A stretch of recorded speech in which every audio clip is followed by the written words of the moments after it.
need.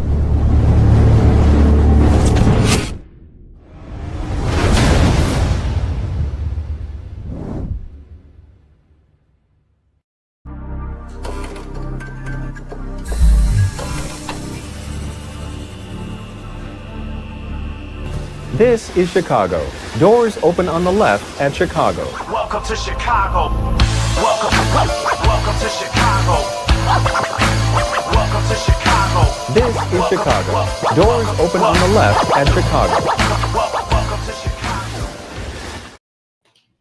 Welcome to Chicago. You're tuned into the TCSF podcast with Big Z in the house. We got JC Dynasty Fantasy Football, and we got Stevie B from the No Water on the Weekend podcast. Ivan might be here. We don't know. It might be running late. Who knows? It'll be a fun episode, and it is powered by True Chicago Sports and 606 Media. This is episode 255. We're fired up, ready to get into it. We are the ultimate source for all your things Chicago. Don't forget to swing by 606media.com to snag your official TCSF podcast t-shirt. You can go over there and check out the other line, which is the For the Love of Sports merchandise line. And then the No Water, No Weekend. We got them shirts up there. And he finally sent the file over so I can, put his shirts on the website. So check out all the merch that's going on right there. So show us some love and show off your Chicago pride. If you're watching on Facebook, YouTube, on Twitch, Smash and subscribe, guys. there you go. If you're listening on your favorite podcast app, leave us a 5-star review. Again, share all the clips. Share the episode with your friends. Every little bit helps. And if you want to get more involved, support the show with the monthly subscription at anchor.fm/True Chicago Sports Fans for as little 99 cents a month. You can help us keep the conversation going. As you see on there, I got the shirts and all the gear flashing down the bottom so you can see what kind of stuff we have. Definitely, you're already here, so you can go and subscribe to the rest of the 606 Media lineup, which is in Podskate with Big Z. We got 14 episodes. I got 3 in the can that I got to edit. Life stories, fascinating people, engaging discussions, insightful interviews, plenty of humor, cool stuff. Again, I'm cooking up a new batch for everybody, so don't worry. We also have No Water on the Weekend. They were on last night or last afternoon. It was last night, just about. I think we're going to do Sundays. I think Sunday's going to be our thing, talking to Sean about it. Because if we do stuff fun on the weekend, Friday and Saturday, we end up talking about it the following week. So it's easier if we do it Sunday nights. So that I think that's going to work out for us. If anything, it'd be probably like 6 o'clock, 6:30. We're just figuring out a time between those two times. That works perfectly. So check out. Me and Big Z have been in contract negotiations, so I apologize for not being on the past couple weeks. Yeah, we just talked about that before we went on here. Just definitely check out No Water on the Weekend. Check out Impossicated, and thank you for supporting the 606 Media lineup. Anyways, let's strap it in. Let's get ready. Let's talk about our Chicago baseball teams this week. Lots of cool stuff happened. All-Star game selections were made with the starters and the reserves.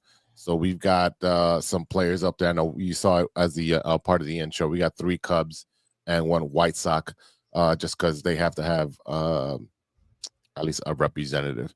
There was some snubs, I believe, on both sides, and we'll get into that a little bit later.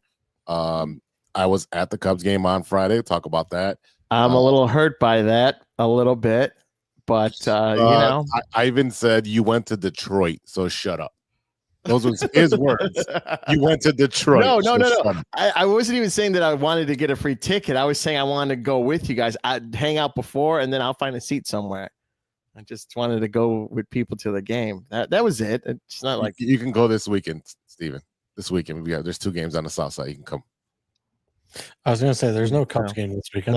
No. I'm not going over there. Oh, I'm, wow. I'm on vacation. I looked to see if there were any Cubs games, and I was like, oh. They're in the Bronx, and tomorrow they'll be in Minnesota. So yeah, well, either way, the Cubs beat up Road on trip to Minnesota. Minnesota.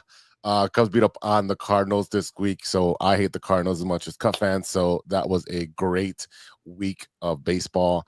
The White Sox went to the went to the LA and got their brains beat out, and then they went to Colorado, and they should have won that series. I mean, should have swept the series, but they got 2 out of 3. Can't beat that. We had a rookie make his debut, and he's been lighted up. But other than that, there's really not much news that's going on. So we're just gonna get into it. Stevie B, what's going on with the Cubbies? Well, for the month of July so far, we're 5-1. Okay, I was expecting us to be undefeated, but we did lose a game so far against the Cardinals. We should have won it, but it didn't happen. So we also had history this past week on Saturday, or actually no, 4th of July, 8 home run game and 5 different players. You were there. Yeah, I know you were there. I want to give some flowers out to Michael Bush. He had a monster week going for a .565 average, 13 for 23 over the last 6 games with 2 doubles, 4 home runs, and 7 RBIs and 7 runs scored. I think this guy should be a reserve, but it's just 1 week, and he's been playing lights out too, but nothing consistent as Suzuki over here that should be an all-star, and I'll get to him right now. Well, congratulations to NL all-star Matthew Boyd. That guy got in as a reserve. I think that is well equipped to him, and he deserves it. 12 innings. Yeah, he pitched his butt off. What do you have? 10 strikeouts yesterday. He was dominant. Yeah, his ERA for the last 12 innings, allowing 2 runs, 1.29 ERA with 14 strikeouts. Should get him a mention as one of the better NL players of this past week for pitching. Over the last 8 starts, Boyd has an ERA of 1.49, 40 strikeouts in 48 and a half innings. So that's really good, in my opinion. What else happened? PCA hit 400, 10 for 25 over the homestand with a triple, 2 home runs, and 2 stolen bases. So, you're seeing this week, and we talked about it last week, that this week was going to be challenging.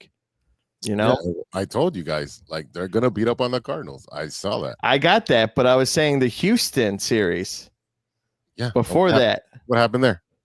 Exactly. We only got 1 out of the 2 games.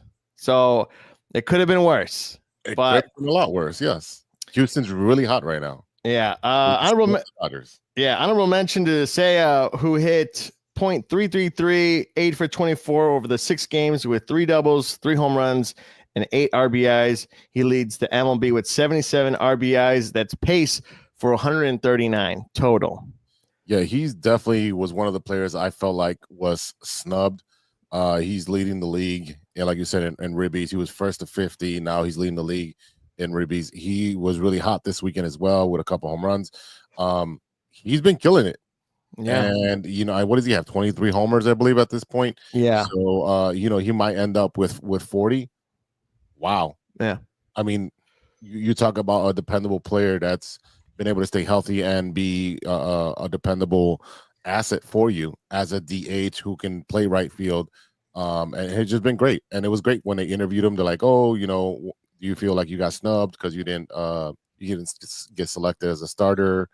And through his interpreter, his interpreter said, don't worry, I have plans. Joking. So again, he was one of the players that I feel like he got snubbed. PCA and Tucker, well deserved. Matthew Boyd, he's been pitching well, but right.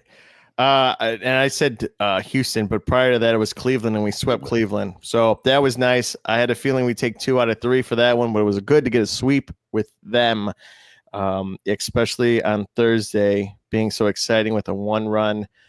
Matt Shaw hitting it out to right field or center-ish, and then getting the run in to score.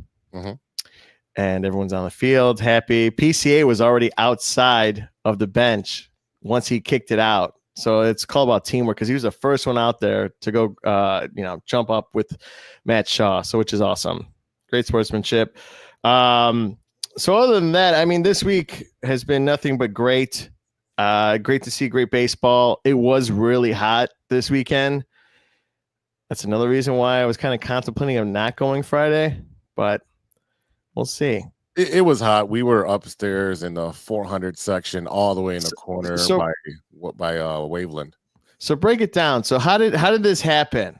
Tell us the story of how this happened and what you did there, and what was the pregame ritual. What'd you do afterwards? Who picked each other up? There was no picking each other up. Essentially, this is what happened.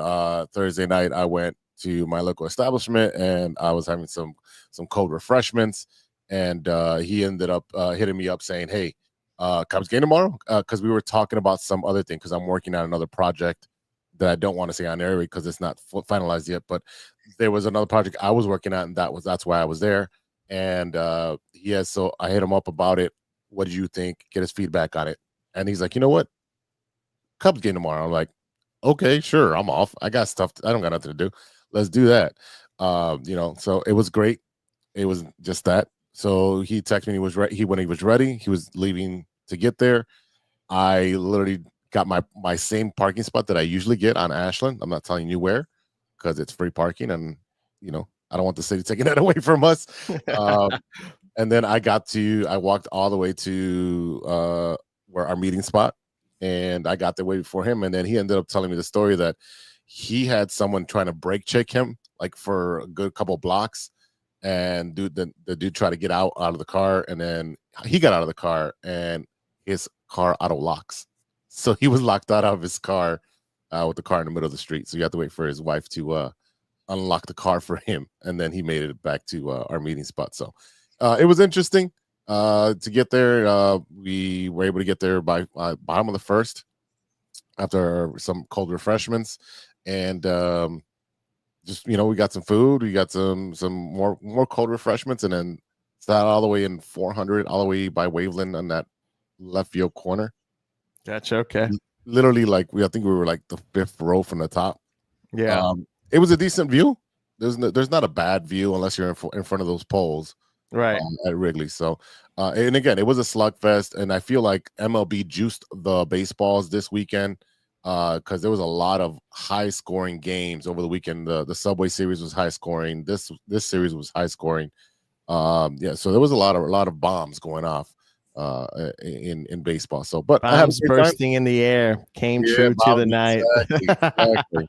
Yeah, and then afterwards, we went back to the meeting spot, had a couple more cold refreshments, and he dropped me off at my truck, and he went his way, and I went home, and it was a hot one. It was a really hot one. Yeah. I will say this. Last night, I was a little cringed. Alex Cooper from Caller Daddy saying the seventh inning stretch. That was horrible. And that's probably up there with the worst 7-inning stretch. Ozzy is up there with one of them. Osborne. Osborne. Okay. Yeah. You should have told me that. I could have set that up for you. I know you were going to talk about that. I saw it, and then I didn't know how much we were going to talk about the Cubs, and I didn't notice until it was just these two segments today. So, it was not great. I felt like she was trying to put a musical performance on. JC, did you see it? No, I did not see it. I've heard about it, but I'm not even interested in going and listening to it at this point. It was bad. It was bad. It was really bad. She got booed throughout the whole thing, and then extra booed when she finished because it was really, really bad. Yeah, she was doing too much. I don't know if she was drunk or if, I don't know. No, I just think she was doing it bad to create a viral moment. I don't think she really cared. That's what I felt like. She was just she changed her voice to be like very deep. I was like, what are you doing? And she was way off key, just not even trying. I have no idea. Yeah, it wasn't that great. Not a whole lot of people. Even Harry Carey wasn't on key. But he sang like 1/3 of the song, bro. He let everyone else sing. He was smart. Yeah. There was that. So, I mean, pretty much for baseball for the Cubs, it was looking pretty great. They play the Twins tomorrow. And then what's that? Tuesday, Wednesday, Thursday, then Friday, Saturday, Sunday. They're in the Bronx playing the Yankees. So we'll see how that goes. Yankees right now are not doing so well. They got beat in the series against the Mets. Yeah. And what else? Minnesota's maybe we could sweep them too. Yeah. I'm hoping that would be ideal. I know with the Yankees, anything's possible. We could, take 2 out of 3. I mean, if you see their team, they're, not terrible, but they're just having bad luck and they're in a slump. So maybe we could still extend that slump, but we'll see. You're looking at the Twins, who are playing, I believe, like 500 ball. Let me click on the Twins really quick and their standings. They're what, 43 and 47. They're 4 games under. They're second place. They're 13 and a half behind. They're stuck in the water. They're stuck on the water. This is a team that should be seller along with the Royals and the Guardians, who've lost 10 straight. Yeah.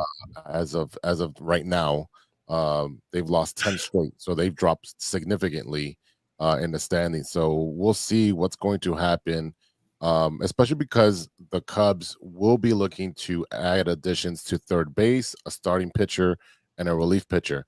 And because we still have, what are we on the 7th?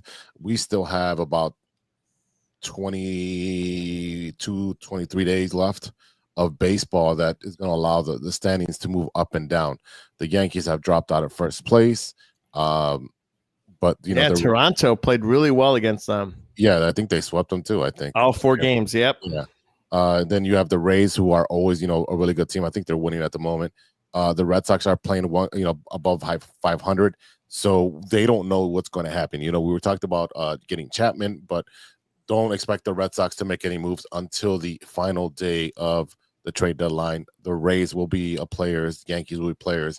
The Blue Jays, I feel like they're still pretenders, so I don't really think that they'll be doing anything to scare anybody. They maybe make the wild card, but I don't see them doing much. The Tigers are kicking everyone's butt. They're actually beating the Rays right now, I believe. The Twins, Royals, Guardians, and White Sox will all be sellers. The Astros and Mariners are at the top over in the West. So the Athletics will be they just got Severino, and he is not happy. I don't know if you guys heard about that. So he didn't want to be there also because he plays at a minor league park, right? Right. He knew that when he was signing up, when he got his bag of money. It's just he didn't know how bad it was at that minor league park, where your clubhouse is across the entire field. So if you got to use the washroom, you got to wait till the play is dead and jog all the way to the other side. And the facilities are so small and just messed up. So it's a messed up situation, right? And the Athletics don't like to spend money. The only reason they signed him is because there's a quote unquote minimal floor that you have to spend because MLB is running them. So they signed him, expect him to be traded. It's a lot of money, so I don't know where he's going to go. The Angels just lost their manager. Will definitely be sellers. There's some players on there that should be moving. But again, you have we talked about him, Eugenio. How do we say? Who was it? Eugenio. Why am I from what? Miami? No, from the Diamondbacks. I got it right here. Eugenio Suarez, the third baseman. That's who the Cubs should be really a targeting as far as a third baseman that can hit and play defense. The Braves are not going to be sellers, so don't expect anybody from like Sale and stuff like that. The Nationals just fired their GM and their manager last couple of days, so expect them to be selling. So again, there's some players that will be moved. We're just going to have to find out at the end of the trade deadline to see what the Cubs can acquire. I know everybody's talking about Alcantara, but I don't think it's going to be Alcantara. It might be Carrera that gets traded because of Alcantara's contract. So there's a lot of stuff that the Cubs are going to be able to do, but I expect them to push their chips in and try to win this one because I believe the NL, especially on the East and the Central, is wide open. It's dealing with the Dodgers, the Padres, and the Giants. That's going to be the juggernaut in the playoffs. Yeah. JC, you have any takes, any observations? No, I'm just getting ready for that free agency to see what we can bring in to, make that final push. Make the argument against the Dodgers and some of these other teams to be a playoff worthy team to hopefully World Series. That's always the ultimate goal. Third base, it's one of those I really think we need to focus on the bullpen and pitching. If we can upgrade third base, great. Otherwise, Shaw, he's been serviceable. So it's one of those where it's like, I would focus on pitching first, and then great if we can add a third baseman, great. But if the money gets too tight and we don't want to trade away assets and things of that nature, and we feel comfortable with Shaw, then I'm okay with that too. But like we've been discussing, all year, that we need closers to come in and shut things down. No more giving away the 8th and 9th inning, stuff like that. We discussed last year that, games that we lost like 25 games because we couldn't shut people out in the 8th and 9th inning. So that's what I would focus on is, in these last little bit before, after the All-Star game, stuff like that, is focusing on not losing games in those late innings and making sure we do make it to the playoffs. I think the Cubs were able to rectify. They've had one of the best bullpens for the last couple of months, especially with Daniel Palencia coming up and being named the closer. He had a couple hiccups this past week, but he's been used a lot because they're in safe situations. So I don't mind it. I mean, like I said, I don't know that you go get a Chapman, but I would definitely go get a Chapman. That is a closer, and then you'll have 3 closers, and you can just. But, Chapman's been so great this year. I mean, I don't even want to know what it would cost us. He is, because I think I was watching something that he added a slider that's coming in, at like, I forgot what they said, it was like 86 miles an hour or something like that. And I mean, he has just been dominating with that new added pitch. So it's not much. It's 1 year, 10.75, and we're halfway through the season. I'm not talking about contract. I'm talking about what we have to give up to get him. You're giving up a double-A player. You're renting a player. Yeah, you give him 2 double-A players. Bye. No, I was thinking it would cost us some of our AAA guys. No. I mean, they're going to ask for some AAA guys, but you'll be using some of those AAA guys to get yourself a starting pitcher that's going to be here for the long run. That's going to be young, right? That's the idea. That's what you use. That's currency, because you have a bunch of outfielders who are blocked.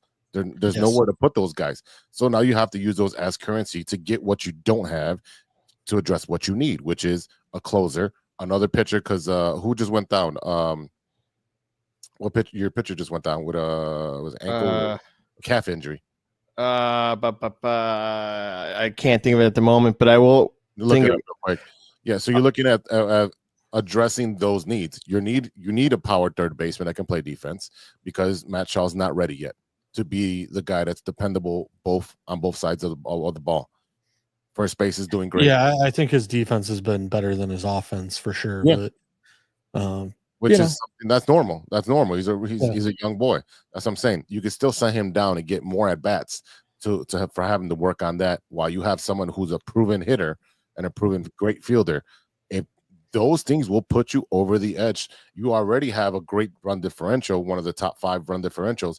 So you're going to be competing in the playoffs, and you're seeing that they can compete with the big boys, with the Dodgers, with the Giants. We're going to see right now. The problem with that is we did that last season.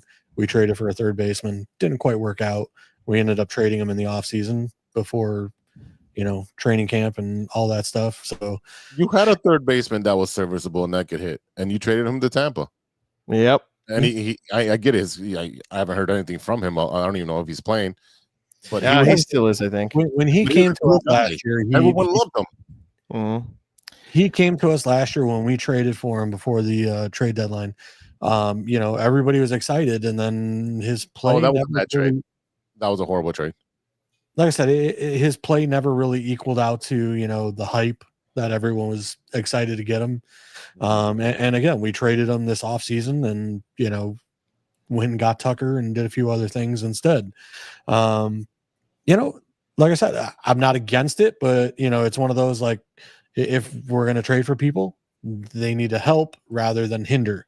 So it's one of those, like, as long as Shaw's there, if we trade for somebody and they don't pan out like the guy we traded for last year, hopefully Shaw's still there and can at least be a defensive, and again, I know he's not helping us very much offensively, but He might be a trade chip that you use to trade for a good third baseman or a starting pitcher. He might be a trade chip. Jameson Tyon. Yeah. So he's the one that got injured, but they did bring up Jordan Wicks. He did play yesterday. He had one single, but he got out of the inning. He didn't score a run, even though he had someone on third base. That's fine. Yeah. That's completely fine. Again. Yeah. So they're up, but he's up. He's in the bullpen. We've seen him as a starter, so seeing him as in the bullpen is, just trying to get him, ready and stuff like that. So I don't know if he's going to be a starter again because of what's going on. So we'll see. Yeah, you're going to have some guys doing spot starts. You're going to have some guys, some bullpen days. You're going to have to buy some time till you get to the trade deadline because I don't see them making one prior to that. I think, what the day before, the day of is when everything is going to be a frenzy for the Cubs. So you're going to have to buy 3 weeks worth of starting pitching, whether it's bullpen days or you bring in some kids from AA just to eat up some innings. It's going to have to do. It's going to have to do. And that's another thing. When we had this exact same conversation last year, it was the same exact conversation of what are we waiting for? Because in that 3 week period, we ended up losing a bunch of games that cost us, from making it to the playoffs.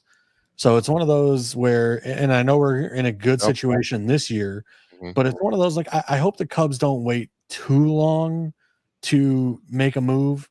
I know that, you don't want to give away the farm to, and such like that. But at the same time, you don't want to wait till the last second either and then end up with, not Chapman. You know what I mean? It's one of those. I get your point, JC, but you have a bunch of teams who are still competing for that wild card.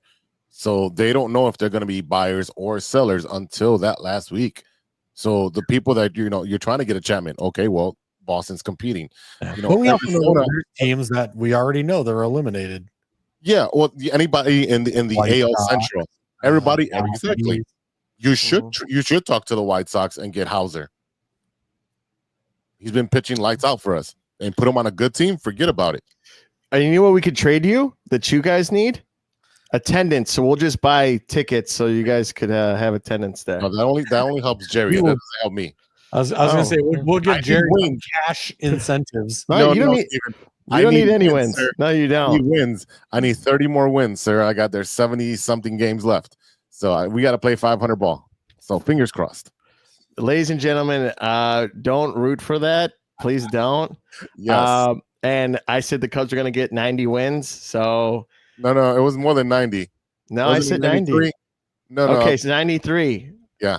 Look it up, but okay, 93. 93, yes. Okay, so 93 wins, and it's possible. Oh no, it's definitely possible. Let's see. We got some chat real quick. What up, Israel? He's tuned in. Whatever happened to the milkshake they had last year? They have 2 milkshakes now. They have the confetti cake milkshake and what was the other one? The s'mores, right? Yeah. Steven saw it firsthand when we went for opening day. Yeah.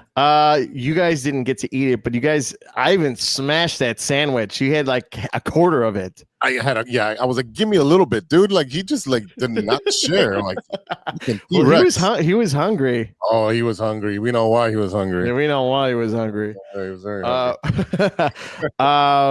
But yeah, if you have a chance, I know there's a clip circulating. What I found interesting, Dexter Fowler did an interview. I don't know how recent, but it popped up on one of my social medias. He said what the Cubs did for them when they were in the playoffs. They had a meeting. They all got around together. They said, what would make you guys more successful during the 2016 World Series run to have you guys, like content, to be happy, like to, satisfy your needs because it's going to be a long stretch. He ended up saying that, of course, they want to have hotels and stuff like that, be in the same floor, but the camaraderie between everyone, because Dexter Fowler was like, I want to have a night, the next day, our families could come on the plane or whatever. But he's like the camaraderie of having dinner. And the best part is everyone was invited. It's not like, the pitchers are not talking to the first baseman or third baseman. Everyone, if you want to come. But if you don't, that's okay. But it's like, just having everyone there and bonding and that whole experience, I think that's also what made that team amazing throughout the whole year and as well as the playoffs. Just hearing these stories, because Dexter Fowler was one of the captains on that team. He was, a leader, had great moments in the World Series and also the whole postseason. So thanks out to him. And, he was a great ball player. I can definitely see Netflix doing a series. They are doing that. Well, there you go. Yeah. There you go. I'm excited. You're going to see a lot of that stuff. Israel, we'll get to that in a little bit. All right. That's coming on after the break. So we're going to take a quick break. And on the flip side of the break, we'll be talking White Sox baseball. We know the White Sox went to Colorado, took care of business there. We had a rookie come up, and then we have some sad news to report to finish that up. But we'll be right back after a word from our sponsor. Cripple fight. Hey there, Chicago enthusiasts. Are you ready to take your fandom to the next level? The True Chicago Sports Fan Podcast has got you covered with some serious cool merch that screams Chicago pride. From cozy sweaters to trendy tank tops, we got it all. Show off your love for the city with our iconic red, white, and blue logo, or stand out with our exclusive collection for the love of sports. Whether you're lounging at home, breaking a sweat at the gym, or cheering on your team at a game, our gear is a must-have for all you diehard Chicago sports fans out there. Don't hesitate. Visit bonfire.com/store/606-media-store/ or simply just click the link in the description and snag your gear ASAP. Get ready to make some noise, show your pride, and embrace the Chicago spirit with True Chicago Sports Fan Podcast merch. Designed for you, the ultimate fan, for the love of sports. Hey guys, it's Steven. And this is Sean, and you are listening to True Chicago Sports Fans. Don't forget to listen to No War on the Weekend. New episodes on Monday. You can find us anywhere you listen to podcasts. Yeah, so we're going to go do a couple of shots, so let's kick it back over to Big Z. Broken bat, a flare to left field. Montgomery, will he get there? Oh, what a catch! In his big league debut, you see what Colson Montgomery can do. Yeah, that was what a lucky catch. EHSN, courtesy to them. So thank you for sharing that clip. That was a great catch. Again, he was a rookie. They started him against Colorado, which is is the worst team in baseball at the moment. So no pressure. Go ahead and play some baseball, kid. And he played 500 ball, and he had a triple, couple singles. It's great when you see guys who they drafted struggle, come up, get sent down. He even went to Arizona to try to fix his swing out there. So he was out there for like 2 weeks, came back, and he became whatever they did, they fixed him. They definitely fixed what he had wrong with him. So hopefully he stays up on a major league roster for the rest of the season, because he's a big boy. He's over 6 feet, and he's going to be a monster. He was one of those guys that was supposed to break camp with the White Sox, just didn't happen. And now you have him, Vargas, Mydroff, all playing together. First base, we still have a rotation of guys. Hopefully, Timoko gets another hot streak and they bring him up and put him up there. I literally want all the rookies playing for the rest of the season. Get rid of Tachman, trade him. Nothing against him. He's been playing great for us. He's nothing wrong with him, but at the same time, I want these kids getting that experience of playing together. So you have that chemistry, you have that familiarity of playing and putting yourself in the situations where you're just used to the man next to you. So looking at Colson Montgomery's, what is he? 6'3", 230. I mean, I guess that catch for sure. The catch that bounced off your outfielder's head earlier in the season. Oh, wow. Hey, do you want to pick up your jaw from the floor? Because you're drooling over here. What is the negativity, man? Listen, I'm just trying to have some hope for my team. I was excited about the Cubs. You're over here throwing shade and dirt. It was a great catch. I'm not going to say it's not. I mean, the White Sox are the White Sox. We got to kick them while they're down, Yeah, and they're already creating a bobblehead and a night for him already. No, it's not even that necessary. I guarantee you, in about I would say maybe 3 weeks or maybe a month. Oh, we're gonna have a night, and he's gonna have a bobblehead. Oh no, I no, guarantee you he'll be out on the billboards outside the stadium. Way too early. Way too early. Speaking of bobbleheads, this weekend is going to be a phenomenal weekend because I'm going. I'll be in the building. I'm getting those 2 bobbleheads on Saturday. Well, actually, on Friday they're doing the unveiling of the Mark Burley statue. It's already in place. It's boxed up. It looks pretty cool how they did the promotion for it. So that'll be Friday. On Saturday is the statue giveaway for Mark Burley. And then on Sunday, it is the 4 pitcher bobblehead of the starting pitchers that shut down and won the World Series. So pretty awesome days coming ahead. More like, I remember when we were good. And yeah, it's been a long time for you too. It wasn't yesterday. Well, we're still good. Now you're good. Yeah. Oh, we're always good. Oh my God. Always good. I would say we were always mediocre. Yeah. Go suck on a lemon. And I'll enjoy that lemon with a smile while I'm drinking my vodka too. Yeah, that's because you're so sour at life. Yeah, Shane Smith was selected as the lone White Sox that is going to be invited to the game. Why am I losing my mouse here? Why are any White Sox invited? Why? Well, they got representative of each. Yeah. Shane Smith, first 13 games. That's really a thing. They have to have one. Yes, you have to have one That's representative. lame. Yeah, you're a hater. Whatever happened to this is like all stars, like the best of the best. Like the best of the best of the best. You can't do either way. The way they have it set up, you can't do that anyways because it is a popularity contest.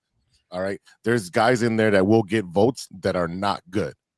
They may be over the hill and then they get shown up, or the commission will say, "Hey, I'm gonna make a pick and I'm gonna send Clayton Kershaw. Hey, that's my guy. Leave it up to the reason he should be there if he hasn't really pitched this season." You also have the manager selection too. You have one player the manager can select. He can select whoever the fuck he wants. So if you want to go that route, it's pretty rigged. I will say this. I'm kind of glad that Kershaw got his 3,000 strikeout against a White Sox player. I think that's pretty cool. Yeah. Okay. That was it's history. And it's typical White Sox fashion because that would happen to them. How can you avoid that? He needed 3 strikeouts. Yeah. I mean, who's better team that he's going to do it to? So he's fine. He's a first ballot Hall of Famer. Absolutely, he is perfectly fine with that. So, Shane Smith, congrats to you. I thought it would have been Adrian Hauser, who we also picked up, and he's been pitching lights out. I expect Hauser to be moved. Shane Smith is doing well. So, again, congrats to Shane Smith. Congrats to Colson Montgomery for making his debut. Hopefully, he can stay on a major league team. Again, the White Sox have been playing pretty good baseball. They're very competitive in their games. Even the losses are not as bad as they used to be. I just wish that I can watch them. I have to go out and watch them or do one of JC's moves to watch them, which I have to do probably this week because I'm getting annoyed. These White Sox have where's I just dropped my White Sox page. Have been very competitive in their games. They did get swept by the Dodgers, but the Dodgers got swept by the Astros right after, so they didn't get to live that up pretty good. The White Sox took 2 out of 3 from the Colorado Rockies. Why is my internet not internet? I still love Steven's message in the group chat. Cripple fight. Yeah, that was a good one, right? That was a really good one. Wow. Yeah. If you saw our group chat of all the stuff that me and JC send Big Z about the White Sox or the Dodgers or Angel Reese. I send a lot of Angel Reese. Yeah. Well, I mean, it's just fun. It's just fun, and we give him a hard time, but he takes it like a true champ. Yeah, well, and we give our boss a hard time. Ivan's never on the show, but he takes him to a Cubs game. But it's okay, you know. He makes it up to me. The White Sox are 30 and 60 right now, 27 games out. Obviously, they're not going to be contenders in 1924 at home and 1136 on the road. They've 5-5 in their last 10. Again, like I said, they're a lot better product than last year. I think Will Venable was the correct hire to take this team from what they were to what they could be Is he going to be the long-term manager? That is yet to be seen. It's only year one.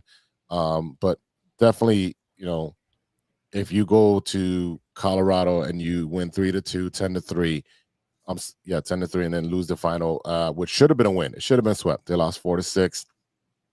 And right now it is not looking good for the White Sox against the Blue Jays. It's 8-1. That I did expect. Blue Jays are red hot at the moment, and the White Sox are just coming home from a long trip. So I expect that.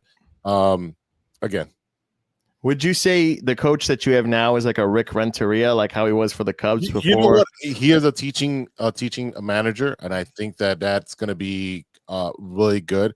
I think they screwed over Renteria, and you know that because you guys did the same thing to him. You screwed him. Yeah, he must hate Chicago. I bet he does not even fly. Like he doesn't know, not even layovers. He's like, nope, no layovers in Chicago. I'm literally gonna go. Keep going. Let's see. We got some comments in here. Gonna connect out of Madison, Wisconsin. yeah. So again, White Sox this weekend. Go support. It's gonna be a fun time. Again, hopefully the Guardians continue to lose, and then we put some more losses on them. We're playing them 4 times. Wait, that's this weekend. They play the Guardians. Yep. Okay. I'm gonna try to go to a bar to watch it because I'm not paying for it, but I would love to see that weekend spoiled. Evil mastermind. Yeah. You're about to get a shit sandwich. If it smells, I know what it is, and I'm not going to eat it. Yeah. So I'm excited for the White Sox for this weekend. There's a bunch of good giveaways they have. I'm surprised JC's not going. I think Thursday is the captain's hat for boating. Oh, yeah. You need that hat. Yeah, just put a patch over it. White Sox game? Yeah. Yeah. You couldn't pay me to go to the South Side. Oh my God! Here we go. How about I'll go? Well, is it a day game? It's a night game, right? It is. All of them are night games. I can't go. Friday night game. I got bowling. I know. I have a golf thing Friday morning. I'm trying to think what I have. I don't know what. Oh, I'll probably be up at the lake house. They got boat races on Thursdays, depending on the weather. Oh boy, because I haven't taken my old man to the boat races at all this year, with everything going on. So I might. Hey, look at that! Friday and Saturday is supposed to rain. That's cool. I'm getting my bobblehead still. And then you're leaving. No, I'm not. I'm watching the game. I am a supporter of my team, unlike you guys. Israel, I agree. The South Side does seem depressing. No, it does not. Wait, how are we not supporters? I've been going to more Cubs games this year than ever. That is true. And well, because of my mom. Speaking of my mom, she's taking me next week on a Monday and a Saturday game in 1 week. So I'll be there in a box in one of them.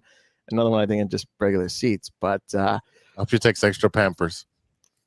Yeah, I definitely will. And you know what? I'm still gonna have a good time. Oh my God. I wish my mom took me to games. I mean, she's the one's the breadwinner in our family. Honestly, we don't say anything. Anything she says, we're not worthy. So, but yeah. So other than that, Wrigley Field, if you want to transition, I think this is where we're going for the 05. Wrigley 05 championship. We're breaking into that thing. Not only did the Cubs show some class, but they put Bobby on the screen because of his passing. I thought that was very class move, even though it was. It's not about the actual team. It's about the person individually that impacted the team. I give crap to White Sox as the organization, but I never really talk bad about the players because it's not their fault for being on a team. Here we go. So, but I will give Bobby his flowers because he was an amazing closer. He had that song coming out every time he came out and he pitched. Right? You remember the song? What it was? Yeah, but what song was it? I'll give it to you later. Because you don't know it. Oh boy. Here Bobby, comes the boom. Ready or not? Ha ha. How you like me now? Yeah. Yeah. Because he was a big guy and he brought the boom. He brought the boom. Yeah. White Sox closer Bobby Jenks did pass away this past Friday, which was July 4th at the age of 44 in Sintra, Portugal, after battling a stomach cancer. He closed out Game 4 of the 2005 World Series, recording the final 3 outs to secure the 1-0 series clinching victory. He appeared in 6 games and had 5 scoring outings during the 2005 playoff run. He pitched for the White Sox from 2005 to 2010 before finishing his career with the Boston Red Sox in 2011. He was a 6'4" right-handed American League All-Star in 2006 and in 2007. I think in 2006 or 7, no, in 2007 we had like 7 All-Stars. So try beating that. When he totals the back-to-back 40 save seasons, becoming at the second time the youngest player to do that. There was some memorial stuff that was happening across baseball. And again, it's just sad because this was supposed to be the 2005 World Series reunion and celebration, just to commemorate with the statue for Burley and everything else. So just wanted to play a quick video. I have it on here for Jenks' final out in 2004. Tying run at second, 2 out. Palmeiro over the head of Jenks. Uribe charges, throws, out! And the White Sox have won the World Series. Juan Uribe with a...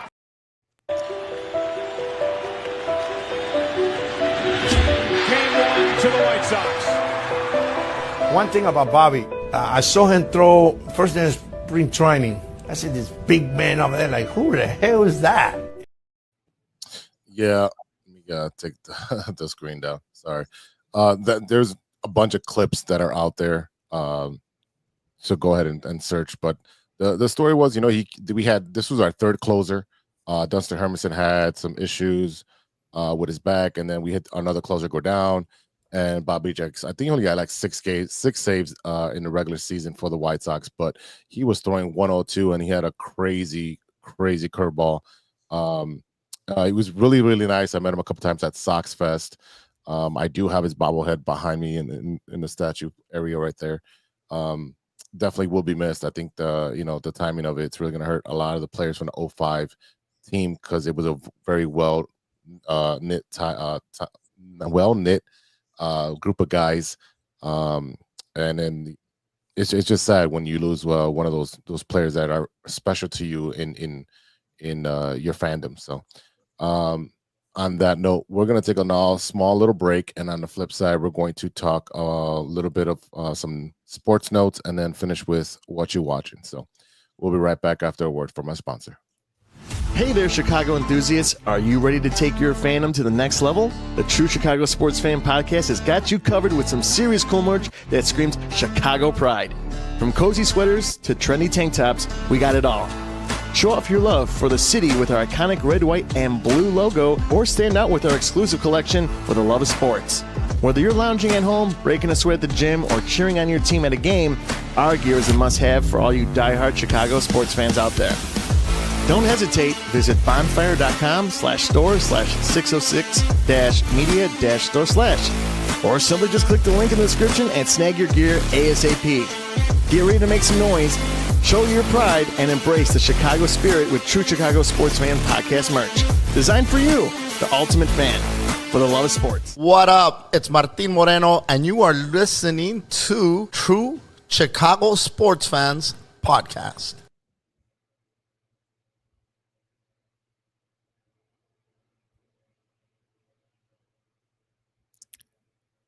There it is. JC and Stevie B. And I know Steven has a couple more sports notes to get out of the way before we get into the next segment. But oh, my back is killing me. I do?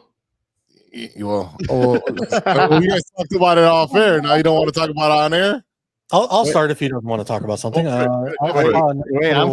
ahead. I'm confused, but go ahead. A nice little clip of the Bulls training camp so far, with the rookies, and there was a nice layup An Or alley-oop. not layup, but alley-oop to Noah Assange looked pretty good. So it's one of those where it's like, we'll see what happens. Maybe the Bulls, we got Buzelis last year. Maybe they know what they're doing. We'll see. We got, doubt it. yeah, we've got some international flavor with our 2 picks. That point guard that threw the alley-oop, he's a 5'8" point guard. So he was an invitee for the summer league.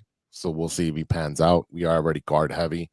Our biggest issue with the Bulls right now is, are they going to figure out what to do with Giddey? There was reported that they are the Gulf of Mexico. That's not how much distance they are in their contract negotiations. Now, they've already, extended that offer sheet, which means he's a restricted free agent. So he can either take that 1-year deal, or if he wants the long-term deal, he can go set the market with a different team and say, hey, what are they going to offer you? They're doing it the right way, rather what they did last time with the free agent, which was Patrick Willis, which we all know did not turn out very well. In my opinion, if Patrick Willis does not do well this season, he needs to be traded for a Coke machine. I don't care. I don't want players that are not productive. And we have a very young roster. Everyone's like 25 and below. So if they're going for the whole youth movement that we've been asking for, this is what it's going to be. Now there's trade movers for Ayo and Kobe to be traded. So we'll see about that too. But the problem, is if we trade Pat Will, the problem is we're going to have to pay someone in picks to take him. No, you won't pay him in picks. You won't pay him in picks. You'll eat some of that salary. Or you'll take a bun of. I was going to say nobody's going to take that salary unless we eat some of it. And like I said, we're probably going to have to give up some picks to convince them to take it. No, they would never give up pick. You don't do that. Why would you give up picks and garbage? That makes no sense. Dude, have you seen what our front office is doing? Who got a contract extension all the way across? We could have got a first round pick for Lonzo. Instead, we get what we got in a defensive player who really doesn't play offense at all. I mean, but really? Oh, I have no faith in this front office at the moment. So again, I could easily see them giving away picks to move a guy that has a high salary that they paid for when they shouldn't have. It doesn't work that way. You have to match salaries. Israel, have a good weekend. I definitely will not stay out of trouble. That never happens. Yeah, or it's called bad luck, if you want to say not out of trouble. But no, I could jump in. There's some Blackhawks stuff that I could talk about. Sure. On the other side of the building that's looking up. 3 players that I think the Blackhawks should go and take. Jeff Skinner is 33. He's a forward, signing a 1-year deal with the Edmonton Oilers.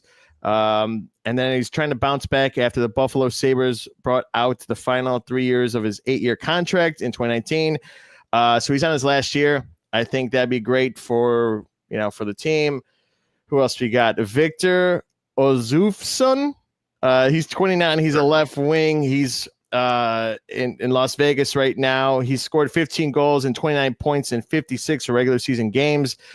I think that's also what we need is offense, but we've said it many times, defense to get Knight some protection, protect our knight in shiny armor, because that guy was getting rammed at the end of that goalpost. So you have Matt Gretzlowski. That's probably how it is. Gretzlowski. He's 31. He's a defensive player. He's with the Penguins right now, but he's on the last 1-year deal. So you got a lot of these 3 guys that are on 1-year deals. So they're renting them if you're getting at this point. Now they're in their 30s, okay, but at the same time, you need some veterans because this team is young. A lot of them are in their early 18, 19, 20s. They can't even drink it, yeah. Yeah, so if you get these guys, teach them some things, have them on there. When I was 18, 19, I was not as muscular or anything. So they need, the Bash brothers. And I think with these guys, so who knows, but I'm excited if they get at least one of these guys. I'd take Matt Grzelcyk, or I don't know, but he's a defensive guy. So I want defense. I want more defense. We drafted a defensive guy. We talked about it last week. So That's on the other side of the stick, hockey stick. The other side of the hockey stick, good one. Yeah. JC, have you seen the new jerseys for the 100 year? I saw like the video advertisement for it, but I really have not seen it per se. I know like when I was listening to you guys on the podcast, because I was not on, but I was listening, like there's it sounds like there's only a few tweaks to the jersey. Yeah, in the way of like trim. Yeah, the trim, and then the collar. Yeah, and the patch. For me, like the Blackhawks jersey is one of the best jerseys in all of the NHL. Absolutely. So like you really can't change too much, in my opinion. Of like let's not go too dramatic, because like it is undoubtedly one of the most historic and best looking jerseys in the league. Like let's not be one of these teams that thinks like, oh, we're going to modernize the logo, and then it turns out to be something horrible. It'll be Tommy Hawk. Yeah. You know, like I said, the Winter Classic jerseys, stuff like that, I do, like where they change it up a little bit, where it's like the black and red stitching, and, the logo is one of the older logos, from the early time of the Blackhawks.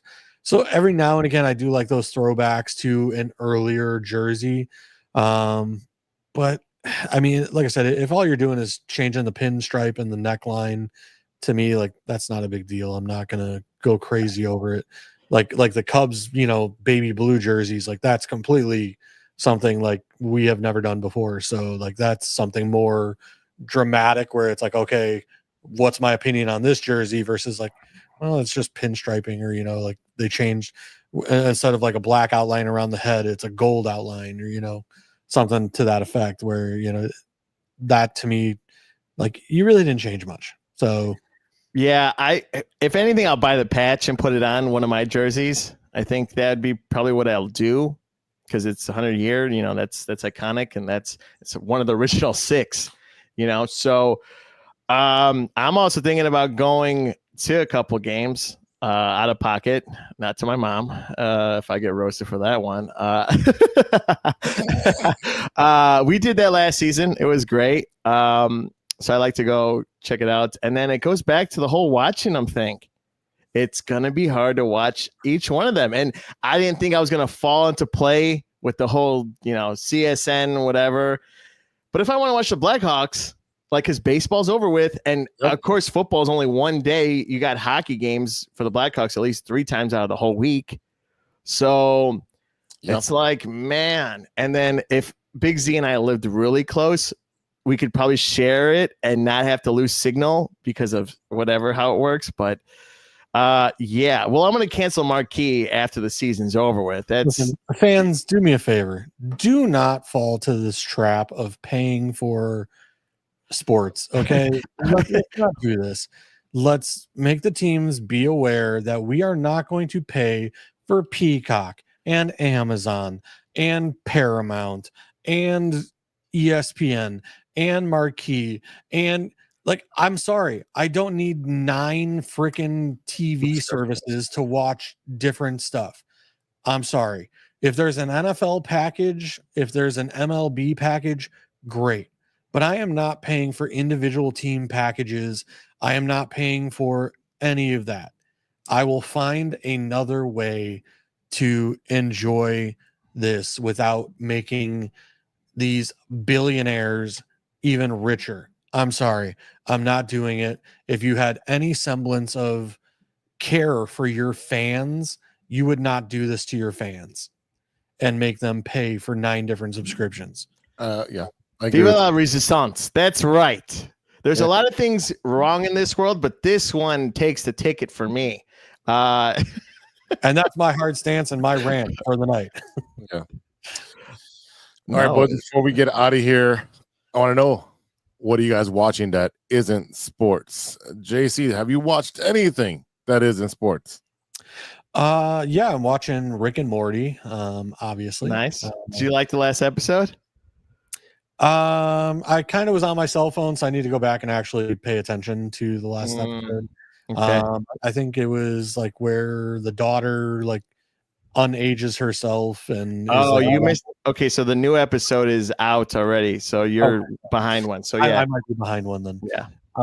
And other than that, I'm trying to give Ironheart a chance, but I'm not really. I liked it. Same kind of thing. I've been on my cell phone, not really giving it a fair shot. And then there's a couple movies that I was watching recently. One with the guy from Ted Lasso, Nate. It's an Amazon movie, but I forget the name of it. Where they are kind of improv actors that get, brought into the world of the police and doing sting operations. So that was kind of interesting. And I watched Heads of State last night with John Cena and Idris Elba. Watched that last night. It was okay. I feel like, the comedy, they were trying, but it just wasn't hitting quite good enough. Again, What are you talking about? I chuckled a lot during that movie. Oh, you chuckled? I chuckled. there's a difference between a chuckle and like a, oh my God. Well, no, it's not meant to be that way. John Cena's not great of an actor, but he had some moments out there, and but there was it had some moments, but there was a lot of action too. But that's been my overall gripe with comedies in general, is that like I feel like I haven't seen a great comedy in like 10 years. No, because we no longer live in that world where we can be raunchy and everyone's worried about being PC and canceled. We're no longer going to see a movie like Waiting or American Pie. Those days. If you want to create one of those, I'll be it. Oh yeah, well that's the thing. For Rush Hour, if you put on Rush Hour, there's a description for those PC people that says, "Hey, this comedy is going to be raunchy. It's also out of date, so do not get offended when you're watching a movie from 20 years ago." Well, see, and that's what worries me, is because Ben Stiller just filmed like a pickleball movie. Mm-hmm. And then, obviously we have Happy Gilmore 2 coming out. And then we have a few movies where it's like, man, like I hope that they go hard. Like I hope that they're like, forget the PC stuff, forget whatever. Like we're going hard in the paint, because that's what people want. And like, I'm sorry, like I know there's a minority of people that get offended and everything. I'll watch the movie then. Your average person that goes to a comedy show and that does everything of that nature, like they want the line to be not crossed over, but danced over a little bit, just a little tap, tippy toe over the line here and there, Stick your toe in the pool. That's it. Yeah, you gotta dance on the line, and it's one of those, like I said, you don't want to go too far and end up canceled, like the guy from I want to say Jerry Springer, but I know that's not it. Louis Seinfeld. Richards. Yeah, Kramer, who crossed the line many years ago and got canceled there for a while. You don't want to go that far and dance over the line, okay? But like I said, every now and again, just tiptoe over the line, push that line a little bit. Perfect example to me is, Tropic Thunder.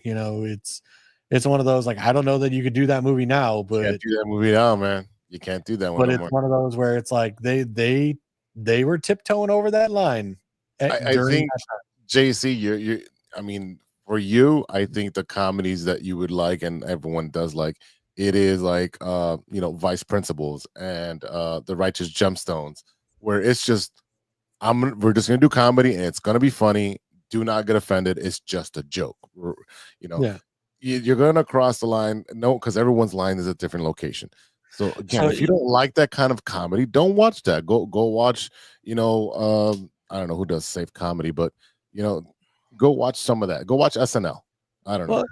So Bill Burr recently did a movie where he's like a father in the movie, and he's kind of dealing with the whole woke, whatever. And I forget the name of the movie, but it came Is out. that the one where he's picking up his kid and he was like a minute late or something? Yes. I did see a clip of that, and I was like, yeah, it was great. And yes, like again, like I thought that particular movie tiptoed the line perfectly, where it's like, dealing with the situation that is today, an older person who, doesn't know how to use pronouns and, trying to learn to assimilate to, this new generation and everything that's happening in the world today. And I thought it was a perfect comedy to kind of cover that topic. But like, so when I was growing up, I grew up on the Three Stooges.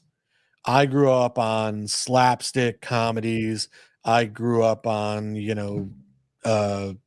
Farley, Chris Farley, David Spade, all those type of movies, Big Daddy, all that stuff. Happy Gilmore, Billy Madison, all that stuff. But even like Trains, Planes, and Automobiles, and Stripes and Ghostbusters and things of that nature. But like I said, I watch comedies today, and it's like, this really isn't a comedy. It's like a drama where they're trying to make jokes, but the jokes are very lackluster. So then I want to ask you a question, because they're going to be making a sequel to one of the most famous comedies, which is Spaceballs. So they are bringing back the original cast. I put my trust in Mel Brooks to push the limits. Okay. I will say, like, I feel like Mel Brooks will be same thing, like Seth MacFarlane. Like, I feel like even Seth MacFarlane, like with 1,000 Ways to Die in the West or Ted, like there's a way to push the line without offending. And like I said, I feel like Mel Brooks, where it's more making fun of Hollywood, making fun of other movies, the spoof kind of, scary movie, Not Another Teen Movie. Like I used to love the spoof movies when they came out, because like it dealt with, topics that were happening then. Yeah, not taking yourself seriously. Yeah. But like they're meant to make you laugh and entertain you. So yes, if you're getting offended by a comedy, turn it off, switch it over, go watch something different. Okay, or go read a book. Yeah, and that's the thing is, Bert Kreischer came out with The Machine. I love Bert. I love his comedy, but at the same time, I went to see The Machine. I was hoping it would hit hard, and then it was a letdown. And now Tom Segura is coming out with a movie. Yeah. They've been, talking and hyping it up. El Tigre. We'll see, because I know Tom Segura had a comedy special or comedy show. I don't know if it was on Netflix or Hulu or whatever, but I had heard it push the boundaries of some crazy stuff. It was like a sketch comedy show. I never was able to watch it. I will try and go and watch that, maybe while I'm off this week, but there you go. Yeah, that's state of comedy, unfortunately. Yep. Steven, I saw Jurassic World last week. Yeah, go tell everybody how it was. It's a dinosaur movie, ladies and gentlemen. There's going to be dinosaurs. I don't know what more you expect, but it's going to hit close to $1 billion. It's a great idea. You're seeing. Let me guess. Hold on. Let me guess. A dinosaur kills somebody. Absolutely. Oh my God! Spoiler alerts. Really? Oh man. Dinosaurs are great. People in there acting great. It's a dinosaur movie. They got to go get the 3 big dinosaurs and get their blood sample from. So they go to this offside planet. So it's 17 years before Jurassic World's park opens. I believe that's what I believe it is. And they start spicing different DNA, and they have an abomination looking D-Rex. The one thing that I'll say, T-Rex. Exactly what you're describing. I feel like I've already seen that movie. Yeah, but it's different site, different actors, different situations. I could say that's the same thing, but I would say I wish I saw more of dinosaurs fighting each other, or like a little bit. It was mostly dinosaurs attacking people, but you get the spot of seeing every different dinosaur. Me and Sean went. I got an icy. He got popcorn and a drink. I did not get the popcorn bucket at Regal. It was nice, but I did not get it. What else? Between that, Superman this week, Thursday at 2:00, Regal on Western. Yep. That one should be a great one. I'm excited for that. I'm a little hesitant to see what every clip that comes out. It looks a lot cheesy and comedy. I get he's a Boy Scout, so I don't know what to expect. The dog is definitely pissing me off because he's not like a disciplined dog. He's just reckless. Jackson's more of a disciplined dog than Crypto in this movie. Yeah, he's just laying down right here. Yeah, he's not attacking you or like jumping on you because he's so excited to see you when you walk in the door. But that's what Crypto does. As soon as, yeah. So, yeah, I kind of have some qualms with Crypto. It's not the Crypto I wanted, but whatever. Sean and I watched Looney Tunes when the Earth blew up. It's pretty funny. If you like Looney Tunes, if you grew up with Looney Tunes, I think you'll enjoy it. There's a lot of cameos for alien different movies, not the franchise, but different scenes of movies, and spoofing that. Always Sunny in Philadelphia. I'm getting ready to watch that. Again. The new Well, one of the episodes I maybe overpassed. Okay. Season 8, episode 2, Trash Day. If you know what's going on in Philadelphia right now, they have nowhere to put their trash because the trash people are on strike. So everyone, the mayor just says, go to these sites and throw out the trash. So ironically, Always Sunny season 8. So this is like many years ago. I think it's in 05, or longer than that, sooner than that. But anyway, they can't find anywhere to throw the trash. Charlie's actually throwing it in the bar.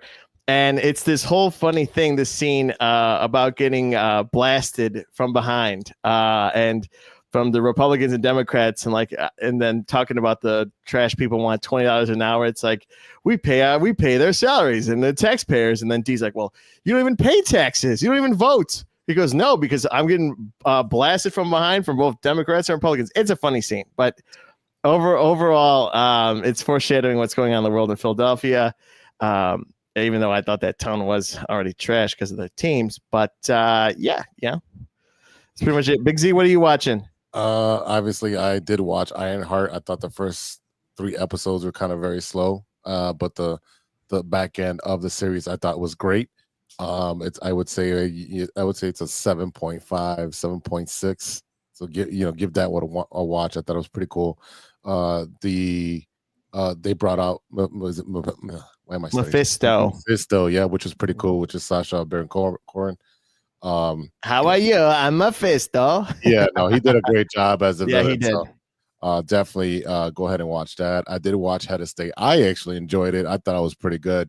Good story, good comedy. I didn't think it was like the best comedy, but again, I'm a fan of watching corny, funny movies, per se. So like I've seen Ricky Stenicki and Jackpot. I was gonna say Ricky Stenicki was to me a better comedy. Oh, it was. Yeah, I get the buddy comedy cop kind of thing. What they try to do, it didn't work. I don't think that relationship worked, but I thought it was still a good movie with a good plot and good action. So it's a popcorn movie. Do not take it too serious. Those two, I did watch Sinners. It's on HBO Max. Did watch Sinners, so I thought it was okay. I kind of thought it was more of a knockoff of From Dusk Till Dawn because it's a vampire movie. Spoiler alert, sorry. But yeah, I thought it was okay. It wasn't too impressed for all the hoopla that I had, and it's in 75 millimeters, and this is now. I'm like, I'm glad I watched it at home. So, other than that, Nothing else. Just watching sports, working on podcast stuff, and trying to stay sane. Oh, I've been playing Spider-Man 2 on PS5. Came with the PS5. I finally found the QR code, and I feel like Spider-Man half the time. So, yeah, I'm having a couple drinks and I'm playing it. And I'm like, oh my god, I gotta go save these people. That's because you're playing in your underwear. Yeah, it's my uniform. As soon as his camera's off, it's like, whoop. No, I'm just kidding. But no, It's hot in that apartment. No, I actually got central air. That's his. I'm sweating. I am really sweating. I am on my second Topo Chico. Oh, speaking like offset, Saturday after 4th of July, actually it was in the morning, 2:00 in the morning. My AC is not getting cold. Someone behind in the alley was blowing fireworks, nicked one of the lines, and it was only giving us half power in this building.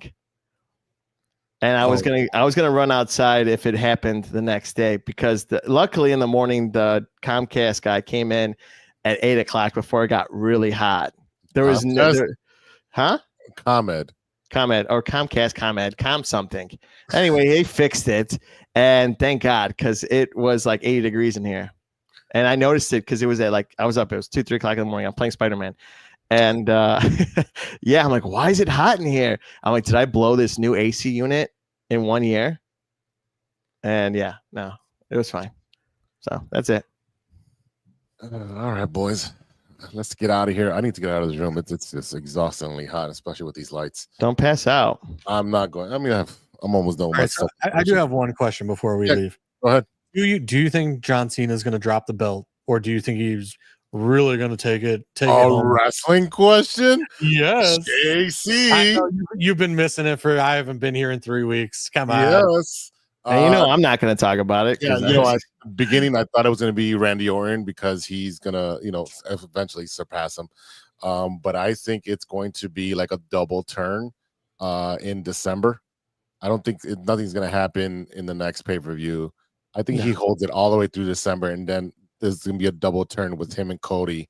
If Cody becomes a bad guy and John Cena kind of tries to become a good guy, and Cody hits him with a belt or something and takes the belt from him. That's, I think, what happens. So it's been a pretty cool storyline. And he's been cutting some really good promos lately.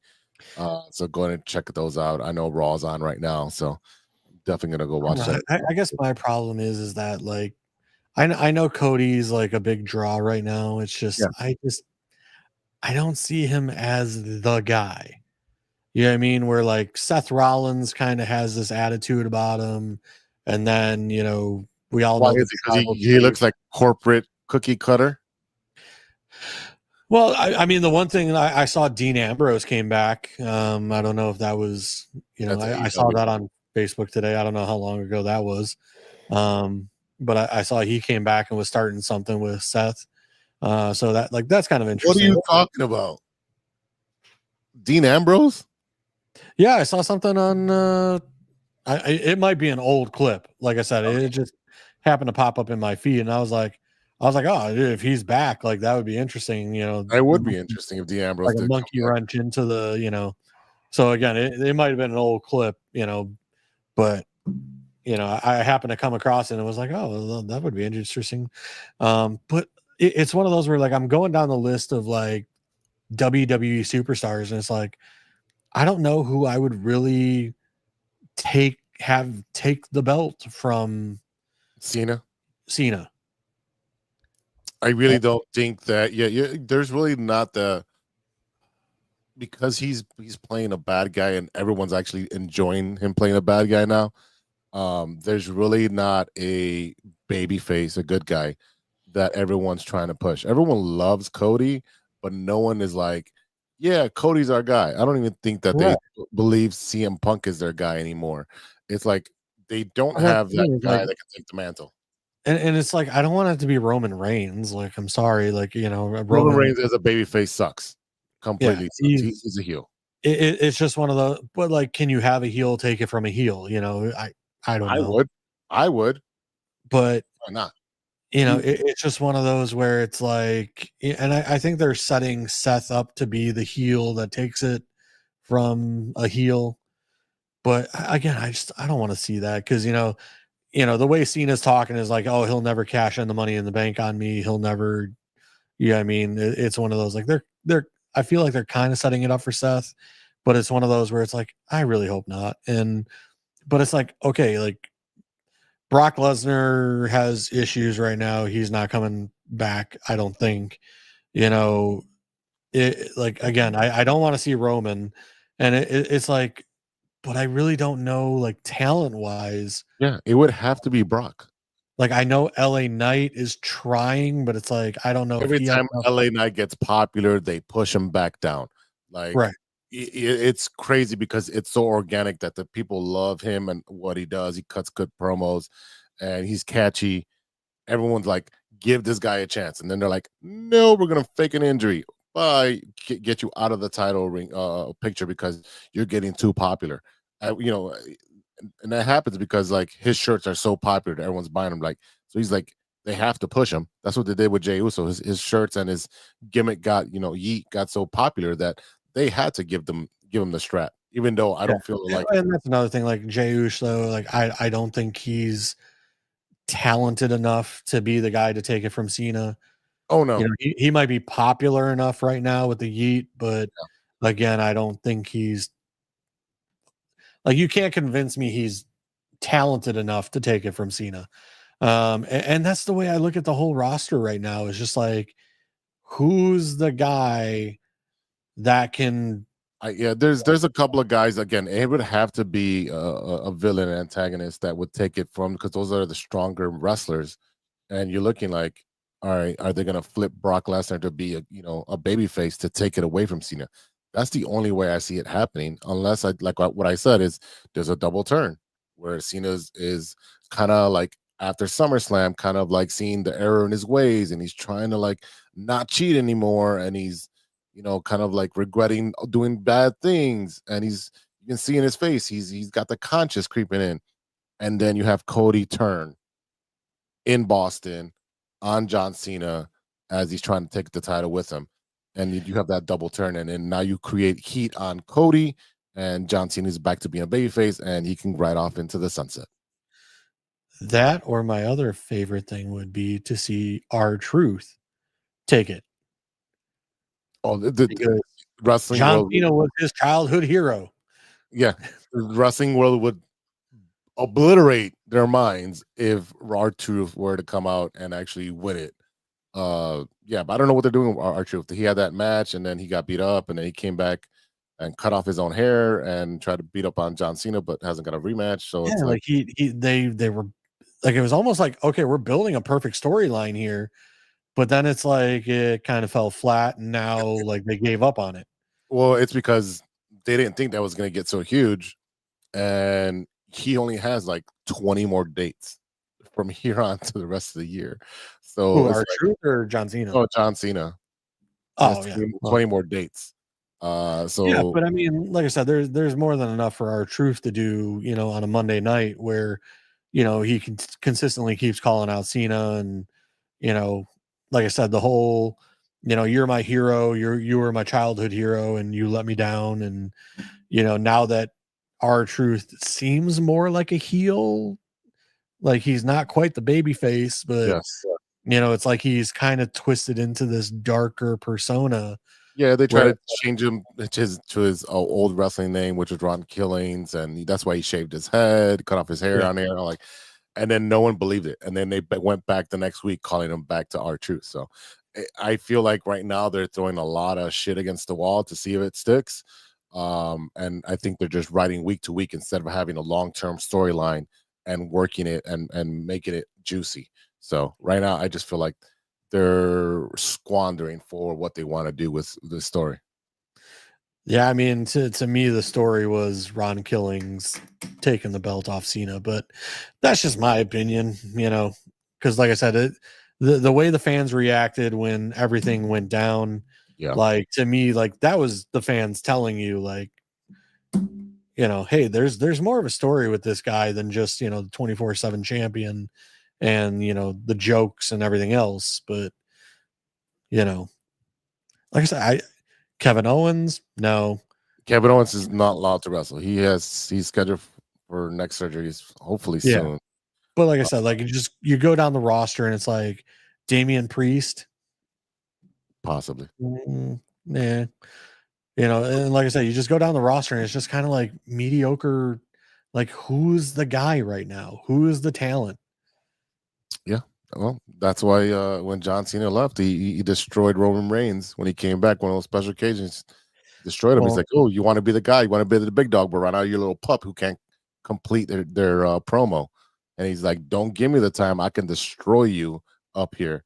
Like you should go look up that promo. He literally destroys him in the ring, and you can see Roman Reigns' face just like go white on how bad he got embarrassed out there. Well, that's why they always put Paul Heyman to talk for him, because let's be honest, he can't cut a promo for his life. Yeah, and that's right. That's why you have Paul Heyman, and Paul Heyman. That's why they don't let Brock Lesnar talk. Oh yeah. Paul Heyman. That's the thing. Put Paul Heyman with the guys that can't talk. But yeah. Like and that's the thing is like I feel like Roman's gonna make a comeback like right at like November, December and be the number one challenger. And it might be Survivor Series. It might be SummerSlam. And then I have a feeling that Roman will have John Cena in the clutches, and then Seth will come out and cash in.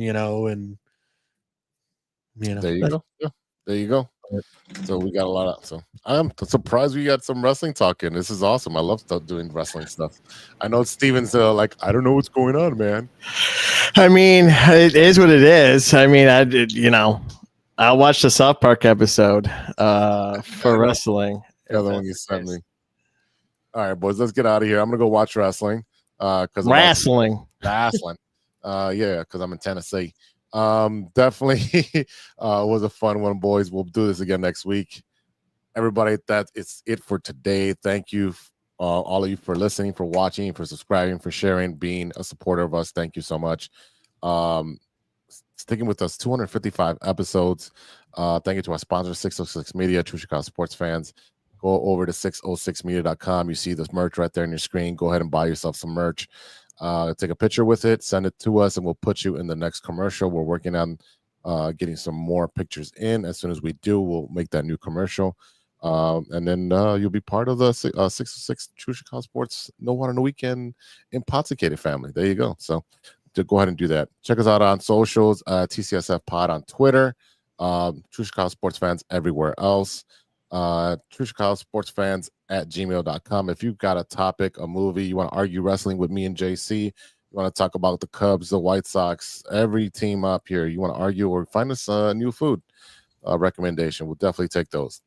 All right, for JC and Steven, I am Big Z. We'll see you next week for episode 256. And until then, be good to each other for the love of sports.